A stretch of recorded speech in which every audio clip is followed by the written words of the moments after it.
करने के लिए मायावती जी भारतीय जनता पार्टी से मिली हुई हैं। वो पूरे प्रदेश में उन्होंने इस तरीके के कैंडिडेट उतारे हैं कि कहीं न कहीं कुछ मुस्लिम वोटों का कहीं न कहीं नुकसान किया जाए। लास्ट क्वेश्चन, जो नाराज है आपकी पार्टी में वो कब तक मंच पे साझा करेंगे? सारे लोग, कोई नाराज नहीं, सारे लोग पार्टी में कब तक साझा करेंगे?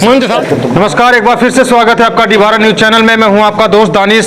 इस समय हम मौजूद हैं 196 विधानसभा में। यहां के सपा प्रत्याशी हैं अरविंद सिंह यादव। उनसे हम लास्ट चर्चा करते हैं, क्योंकि इसके बाद जो है सीधे हम आपको 10 तारीख को मिलेंगे, क्योंकि ये लास्ट है। 10-12 दिन रह गए हैं चुनाव वोटिंग पड़ने को अपने जिले में।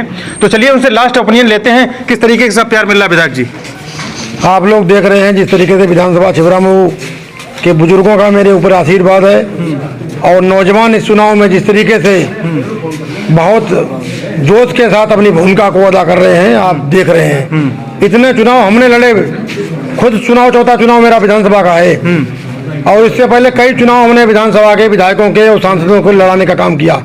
लेकिन पहली बार इतना उत्साह जबरदस्त छिबरामऊ विधानसभा की जनता को देखने को मिल रहा है। हम लोग विकास के मुद्दे पर चुनाव लड़ने जा रहे हैं। समाजवादी पार्टी का जो घोषणा पत्र भी आया है, उस घोषणा पत्र को लेके जनता के बीच में जा रहे हैं। तमाम हम लोगों ने वायदे किए हैं। 300 यूनिट बिजली फ्री करने की बात की है। छिबरामऊ को हम लोग 24 घंटे बिजली देने के काम करेंगे। दवाई के सरकार में बेहतर इंतजाम नहीं थे, दवाई के अच्छे इंतजाम करेंगे।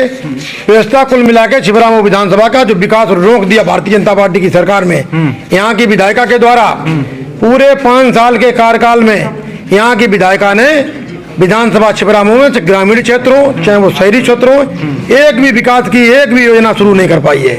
आप लोग देख रहे हैं। और जो हमारे द्वारा तमाम बड़े बड़े काम हमने 2012 से 17 के बीच में किए थे, वो सारे के सारे काम रुके पड़े हैं। हमने दवाई के लिए 100 शैय्या का हॉस्पिटल दिया था छिबरामऊ में।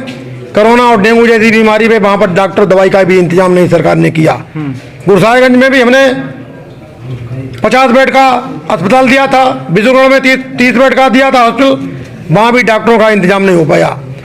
पानी की हम लोगों ने गाँव टंकी बना दी है, लेकिन पता लग रहा है गाँव में या तो मोटर वहाँ पे फूके पड़े हैं या तो पाइपलाइन बंद पड़ी हुई है। विधायक जी, एक सवाल ये है कि विपक्षी आरोप लगा रहे हैं 10 तारीख के बाद अगर आपकी सरकार बनी तो गुंडे फिर से चालू हो जाएगी। सपा के गुंडे बोले जा रहे हैं समाजवादी कार्यकर्ता। ये देखिए, दुष्प्रचार भारतीय जनता पार्टी करने में बहुत माहिर है। सपा शासन में जो अखिलेश यादव ने जो इतनी बेहतर व्यवस्था दी थी, इतना अच्छा पूरे प्रदेश का माहौल वातावरण दिया था, जब समाजवादी पार्टी की सरकार थी, जिस तरीके से सिंगापुर में पुलिस की व्यवस्था है, अमेरिका और बाहर के देशों में जो पुलिस की जो व्यवस्था थी, वो कानून व्यवस्था हम लोगों ने यहाँ पर लागू करने का काम किया। 100 नंबर पुलिस के नंबर 100 नंबर का डायल गाड़ी के सहित हम लोगों ने लेस करने का काम किया। हमारे राज्य में कानून व्यवस्था बेहतर थी। भारतीय जनता पार्टी के लोग एक गलत आरोप लगा रहे हैं, इतना बेहतर नहीं है।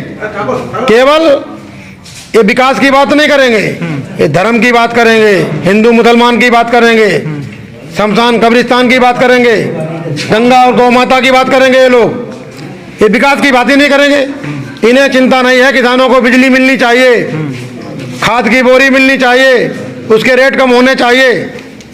क्या मैं आपसे पूछना चाहता हूं कि किसानों को इस बार खाद मिल पाई? यहाँ पर नहीं मिली। विपक्षी ये भी आरोप लगा रहे हैं कि जो भी अखिलेश यादव ने घोषणा पत्र जारी किया है, उसमें बिजली से लेकर तमाम वादे किए हैं, ये भी चुनावी स्टंट है। समाजवादी पार्टी ने कभी कोई काम ही नहीं किया, सिर्फ कागजों पे काम किया, जुमलेबाजी करते हैं सिर्फ। देखिए, आपको मालूम है बेहतर तरीके से, कन्नौज जनपद की मैं बात करता हूँ, पूरे जनपद की सपा सरकार में यहाँ पर मेडिकल कॉलेज दिया गया, इंजीनियरिंग कॉलेज दिया गया।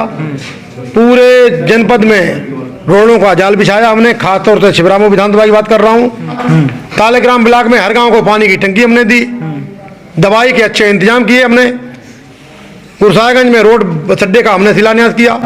गुरसाहिबगंज नगर पालिका को 22 करोड़ पानी और पेयजल टंकी का इंतजाम हमने अपने गवर्नमेंट में किया। विधायक जी, राजनीतिक पंडित, यहाँ के जो लोकल के राजनीतिक पंडित, वो ये बता रहे हैं कि एक मायावती ने अपना कैंडिडेट उतारा, मुस्लिम चेहरा है जूही सुल्तान के रूप में। क्या मुस्लिम मतदाता खिसकेगा समाजवादी पार्टी से उनके आने से? देखिए, छिबरामऊ का हमारे मुस्लिम मतदाता हूँ, उन्हें मालूम है अगर मुसलमानों के लिए कोई बात करने वाला कोई नेता इस प्रदेश में है, तो उस नेता का नाम माननीय मुलायम सिंह यादव, माननीय आजम खान साहब, माननीय अखिलेश यादव, इसके अलावा कोई मुसलमानों का नेता नहीं है। इसी को कमजोर करने के लिए मायावती जी भारतीय जनता पार्टी से मिली हुई हैं। वो पूरे प्रदेश में उन्होंने इस तरीके के कैंडिडेट उतारे हैं कि कहीं न कहीं कुछ मुस्लिम वोटों का कहीं न कहीं नुकसान किया जाए।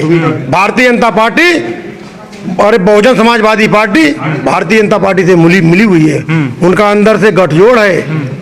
यहाँ पर बहुजन समाजवादी पार्टी का कोई काम नहीं है। कहाँ तक पहुंचे हैं विधायक जी अपनी विधानसभा में? क्या लग रहा है इस बार नंबर वन की लड़ाई हो कि भारतीय जनता पार्टी से किससे लड़ाई देख रहे हैं आप? देखिए, यहाँ लड़ाई इस बार किसी पार्टी से नहीं, यहाँ लड़ाई हमारे कार्यकर्ताओं की इस बात की है कि रिकॉर्ड बहुमत से यहाँ पर किस तरीके से रिकॉर्ड बने शिवराम का, लड़ाई इस बात की है। कुछ समर्थकों से मैंने बात की, जाते जाते एक लास्ट क्वेश्चन, जो नाराज हैं आपकी पार्टी में वो कब तक मंच पे साझा करेंगे? सारे लोग, कोई नाराज नहीं, सारे लोग पार्टी मंच के साथ कब तक साझा करेंगे? मंच साझा करने लगे वो लोग, करने लगे, आपको दिखाई देने लगेगा। नाराज है ही नहीं, नाराज कोई नहीं है। कोई नाराज है तो बताइए। एक कोई नाराजगी नहीं, कोई नाराजगी नहीं किसी प्रकार की। समाजवादी परिवार है, परिवार में कहीं थोड़ी बहुत मनमुटाव भाइयों में हो जाता है, तो हम लोग बैठ के हमारा मसला हल हो गया है। सारे लोग पार्टी के लिए काम कर रहे हैं। बहुत बहुत धन्यवाद विधायक जी हमसे बातचीत करने के लिए। वो सीधे सीधे ये बता रहे थे कि सबसे बड़ा सवाल यही था 196 विधानसभा से कि जो लोग नाराज थे वो मंच कब तक साझा करेंगे। हमने विधायक जी से अभी सुना कि वो बोल रहे हैं कि जल्द ही एक ही साथ अभी से आने लगे हैं। देश दुनिया की तमाम खबरें देखने के लिए देखते रहिए डी भारत। चलते हैं अगले इंतजार के पास, तब तक बने रहिए, देखते रहिए डी भारत।